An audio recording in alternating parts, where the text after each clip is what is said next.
आप सभी को राधे राधे। भक्ति दीपिका में आपका स्वागत है। कैसे हैं आप लोग? आशा करती हूँ अच्छे होंगे।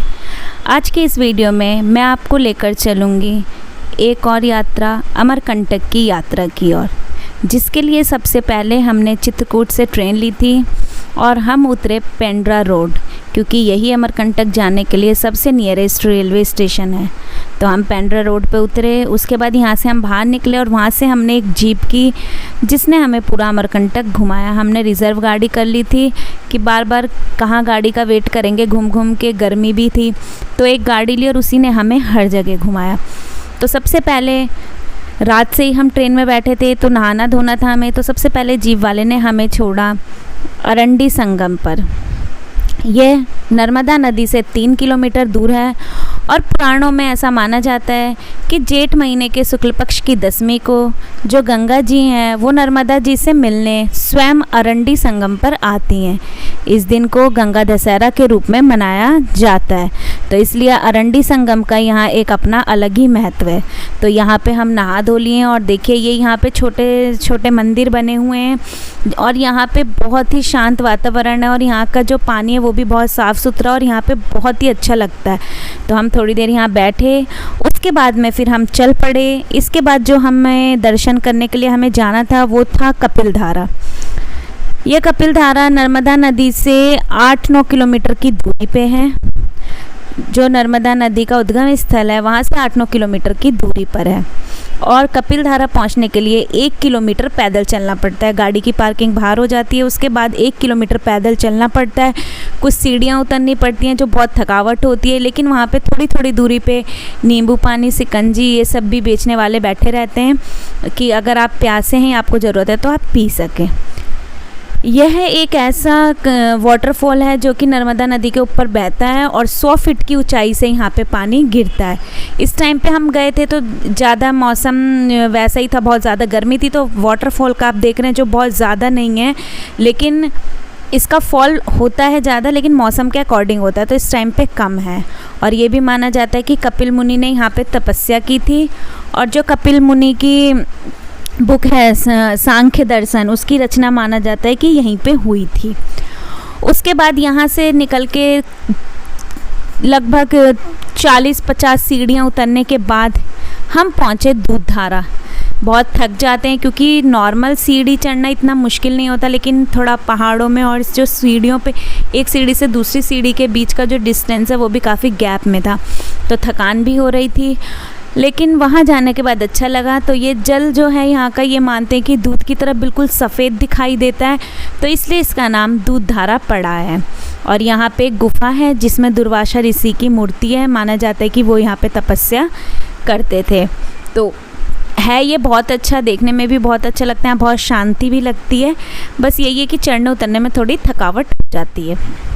उसके बाद हम यहाँ से निकले और हम बैठे अपनी गाड़ी में और हम पहुँचे नर्मदा नदी के उद्गम स्थल पे, जो कि देखने में बहुत ही खूबसूरत है। और आप देखिए पूरा जो है, ये जो मेन है ये इसका उद्गम स्थल है। यहाँ पे मतलब माँ का कुंड बना हुआ है, ये फ़ोटो हैं और ये छोटे छोटे मंदिर हैं।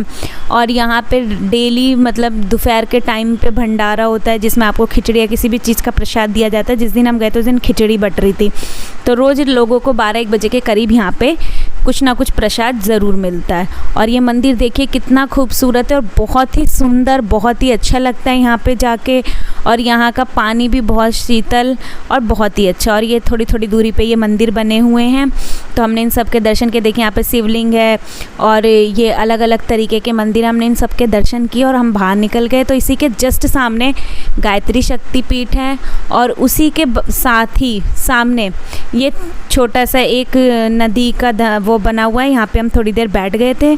उसके बाद क्योंकि गर्मी थी तो थोड़ी देर वहाँ बैठ गए, बैठने पे अच्छा लग रहा था। फिर हम वहाँ से निकले, बाहर की तरफ चले, तो इसी नर्मदा नदी के उद्गम स्थल के ठीक सामने एक है कलचुरी मंदिर, जो कि बहुत प्राचीन है। और यहाँ पे एंट्री, एक इकलौता अमरकंटक में यही मंदिर था जहाँ पे हमें एंट्री टिकट देना पड़े। प्रति व्यक्ति 25 रुपये था, और अगर आपके साथ कैमरा है तो कैमरे के भी 25 रुपये आपको अलग से देने पड़ेंगे, नहीं तो कैमरा अलाउड नहीं है। और यहाँ का जो मतलब देखने को मिलता है बहुत ही अच्छा, इसके जो मतलब पैटर्न है, जो मंदिर का डिज़ाइन है बहुत सुंदर है। और इसी के अंदर पतालेश्वर ये शिव मंदिर है, मतलब सब में शिव भगवान की स्थापना, और बहुत ही प्यारा बहुत सुंदर मंदिर है। आप देख सकते हैं इसका डिज़ाइन भी कितना अच्छा है और कितना खूबसूरत लग रहा है। और यहाँ पे मतलब बहुत ही शांति, जैसे हर कहीं जाओ मंदिरों में भीड़ भाड़ होती है, ऐसे यहाँ पे बहुत कम है, लेकिन जो भी है बहुत अच्छा है। तो यहाँ पे हमने दर्शन किए, पूरे में घूमे। उसके बाद हम निकल गए बाहर, हमने लिया ऑटो और हम पहुँच गए सोनमुड़ा, जहाँ से ऐसा माना जाता है कि यहीं से सोन नदी का उद्गम हुआ था, सोनमुड़ा से। और यहाँ पे सोनाक्षी शक्तिपीठ मंदिर भी है। और हम सबसे पहले यहाँ से कुछ सीढ़ियाँ वहाँ से नीचे उतरे, फिर देखिए शक्तिपीठ मंदिर है, यहाँ सामने बजरंगबली हैं, और यहीं पे सोन उद्गम कुंड भी है। ये जो कुंड दिख रहा है ये सोन उद्गम कुंड है। ऐसा माना जाता है कि यहीं से ये नदी बहती है और आगे जाके ये कोई एक भद्रा के साथ मिल जाती है, वही जो सोनभद्र के पास से भी ये नदी होकर निकलती है। तो उसका जो उद्गम स्थान है वो यहीं से है, अमरकंटक के सोनमुड़ा से। उसके बाद हम यहाँ पे घूमे फिरे, मतलब यहाँ पे बहुत अच्छा लगता है। यहाँ पर भी थोड़े बंदर भी थे, परेशानी भी हो रही थी, इधर प्रसाद छीन ले रहे थे, किसी से पानी की बोतल छीन ले रहे थे, बट फिर भी जब दर्शन करने आए तो गए, हम देखा, हमने चारों तरफ घूमे, बहुत ही अच्छा लगा। उसके बाद हम यहाँ से निकले और अब हम पहुँच गए श्रीयंत्र मंदिर। श्रीयंत्र मंदिर बहुत ही खूबसूरत है, जैसा कि आप देख रहे हैं ये बहुत ही सुंदर मंदिर है। और इसके प्रवेश द्वार पर 4 सिर वाली मूर्ति हैं। माना जाता है कि ये काली, माँ लक्ष्मी, माँ सरस्वती और भुवनेश्वरी की 4 जो ये मुख बने हुए हैं, 4 इन देवियों के मुख हैं। और इनके थोड़े से नीचे गणेश भगवान और कार्तिक की मूर्ति होती है, और उनके साथ 64 योगिनी देखने को मिलता है। और मंदिर को बिल्कुल श्रीयंत्र के रूप में बनाया गया, और मंदिर देखने में बहुत ही सुंदर है, लेकिन अभी इसका निर्माण कार्य पूरा नहीं हुआ है, इसका निर्माण कार्य चल रहा है। हम गए थे तो उस टाइम भी बन रहा था, हम अंदर एंटर कर चुके थे, अंदर एंट्री है नहीं, उस टाइम वहाँ कोई था नहीं, हम घुस गए। फिर वहाँ किसी ने हमें देखा तो उन्होंने कहा अभी एंट्री नहीं करने, अभी बाहर से ही देख लो, क्योंकि अभी उसमें निर्माण कार्य चल रहा है, तो अभी उसको बनने में शायद थोड़ा टाइम लगेगा। तो हमने बाहर से इसको देख के, देखिए कितना खूबसूरत है, देख के और आगे हमने सोचा जब आए हैं तो देख ही लेते हैं, देखने में क्या है। उसके बाद इससे थोड़ी सी आगे हम गए, वहाँ थी माँ की बगिया।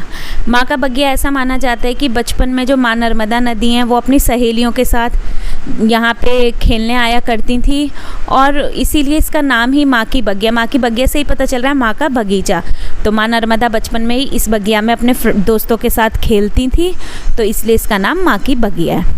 उसके बाद वहाँ से कुछ दूर, यानी अमरकंटक से 10 किलोमीटर दूर और मध्य प्रदेश और छत्तीसगढ़ की सीमा पर है 2 मंदिर, अमरेश्वर महादेव और ज्वालेश्वर महादेव। जब हमने इसके बारे में सुना तो हमने सोचा कि ठीक है हम वहाँ भी जाएंगे, तो हमने वहाँ से निकल पड़े। सबसे पहले हम गए ज्वालेश्वर महादेव। यह अमरकंटक से 8 किलोमीटर दूर पड़ता है और यह भगवान शिव को समर्पित है। ऐसा वहाँ के पंडित जी ने हमें बताया कि यहाँ पे शंकर भगवान ने अपने हाथों से शिवलिंग को स्थापित किया था। वहाँ पे शिवलिंग पे जल नहीं चढ़ाने देते हैं, बस बोलते हैं कि आप दूर से दर्शन कर लो, उसी से आपको पुण्य मिल जाएगा। और यहीं से अमरकंटक की जो तीसरी नदी है, जोहिला नदी, उसकी उत्पत्ति हुई थी। और इस मंदिर में एक कुआं है जिसका पानी बहुत ही ठंडा होता है। पंडित जी ने हमें उसका पानी भी पिलाया, बहुत शीतल, बहुत अच्छा पानी था। उन्होंने कहा इसको भी पियो प्रसाद के रूप में, तो वो भी बहुत ही अच्छा था। और मंदिर में बहुत शांति, जैसा कि मैंने आपको पहले भी बताया कि सारे मंदिरों में बहुत शांति है। तो हमने दर्शन किया और हम फिर निकल गए यहाँ से बाहर। तो इसी मंदिर के सामने एक माँ अन्नपूर्णा का मंदिर है, जहाँ पे ताला लगा था, मतलब अंदर अभी शायद पूजा नहीं होती कि मूर्ति नहीं होती, पता नहीं, वहाँ लॉक लगा था, लेकिन हमने बाहर से देखा। ये देखिए बाहर से ये माँ अन्नपूर्णा का मंदिर है। और यहाँ पर भी प्रसाद हर टाइम बांटा जाता है, क्योंकि कहते हैं अन्नपूर्णा का मतलब अन्न की देवी, तो यहाँ पे प्रसाद बंटता रहता है। कभी खिचड़ी बट रही है, कभी कड़ी चावल, जो भी है, मतलब अलग अलग तरीके का, कभी हलवा है, रोज़ कुछ ना कुछ प्रसाद बंटता है, वैसा हमें वहाँ के पंडित ने बताया। और उसके बाद में फिर हम निकल पड़े सबसे आखिरी वहाँ का अमरेश्वर महादेव मंदिर, जो कि अमरकंटक से 10 किलोमीटर दूर और ज्वालेश्वर महादेव से 2 किलोमीटर दूर पे स्थित है। यह मध्य प्रदेश और छत्तीसगढ़ की सीमा पर है। ज्वालेश्वर महादेव के जो है ये ज्वालेश्वर महादेव के पास स्थित है और यहाँ पे बहुत ही विशाल शिवलिंग है जिसकी ऊंचाई 11 फीट और शिवलिंग का वजन 51 टन माना जाता है। यहाँ पे जल चढ़ाने के लिए सीढ़ियाँ बनी हुई हैं। पहले हमने ऐसा कोई शिवलिंग देखा जिस पे हम जल चढ़ाने के लिए सीढ़ी पे चढ़ के तब हमने भगवान शंकर का अभिषेक किया। और इस मंदिर के अंदर 12 ज्योतिर्लिंग स्थापित हैं। और इसके बाद ऊपर हम गए, हमने देखा ऊपर भी कुछ मंदिर है। पहले देखिए इसके जस्ट सामने ये नंदी महाराज हैं, क्योंकि जहाँ भी शंकर भगवान की मूर्ति होती है, मंदिर होता है, उसके सामने नंदी भगवान ज़रूर होते हैं। तो यहाँ पे ये नंदी भगवान की मूर्ति है। उसके बाद हम ऊपर गए तो यहाँ पे अभी ये मंदिर का कार्य चल रहा है, लेकिन मूर्तियाँ स्थापित हो चुकी हैं। तो इसमें दुर्गा माँ के 9 रूपों को दिखाया गया है और ये भी बहुत सुंदर बन रहा है और कुछ दिनों में इसका निर्माण कार्य हो जाएगा। तो हमने इन सब जगहों पे घूमा और पूरा अमरकंटक का जो भी मतलब फेमस चीज़ें थी, जो हमने सुना था, जो हमें घूमना था, हम सब कुछ घूम गए। और यहाँ से हम निकल पड़े अपने नेक्स्ट यात्रा के लिए, जो कि हमारी यात्रा थी मैहर की यात्रा। वो मैहर की यात्रा को मैं आपको अगली वीडियो में दिखाऊंगी। तब तक के लिए आप मेरे साथ जुड़े रहें मेरे चैनल भक्ति दीपिका में। वीडियो अच्छी लगे तो लाइक करें, शेयर करें और अगर चैनल को पहली बार देख रहे हैं तो सब्सक्राइब करना ना भूलें और बेल आइकन दबाइए, जिससे आने वाली अगली वीडियो की नोटिफिकेशन आपको तुरंत मिल सके। और किसी व्रत के नियम, कथा, कुछ भी आप जानना चाहते हैं तो आप मुझे कमेंट करके बता सकते हैं। और नहीं जानना चाहते हैं तो जानकारी पाने के लिए मेरे साथ जुड़े रहें मेरे चैनल पे भक्ति दीपिका में। धन्यवाद।